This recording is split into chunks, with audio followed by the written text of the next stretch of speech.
বাবরি মসজিদকে আমাদের কাছ থেকে ছিনিয়ে নেওয়া হয়েছে ছলে বলে করে কৌশলে।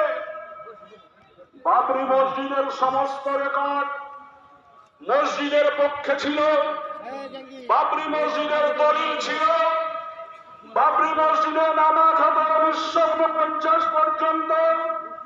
সেখানে রাতের অন্ধকারে 1949 সালে মসজিদের ভিতরে মূর্তি ঢুকিয়ে দীর্ঘ প্রায় 70 থেকে 80 বছর কোর্টে কেস চালিয়ে বিচারপতিকে কিনে নিয়ে বিচারপতিকে এমপি করার লোভ দেখিয়ে বাবরি মসজিদকে মন্দিরে পরিণত করা হয়েছে মোদী সরকারের চক্রান্তে।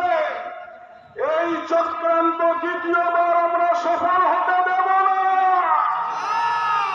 এই চক্রান্ত আমরা সফল হতে দিচ্ছি না। মোদীকে রেখে দিও।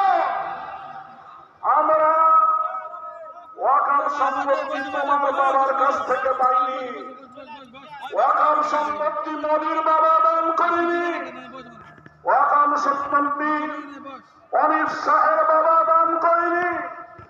ওয়াকফ সম্পত্তিগুলো দান করেছে আমাদের বাবারা, মুসলমানদের বাবারা।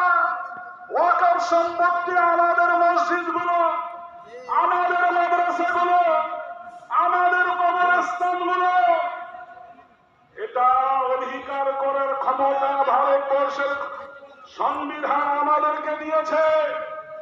এটা আমরা কিভাবে পরিচালিত করব সেটা মোদী বলবে না, সেটা অমিত শাহ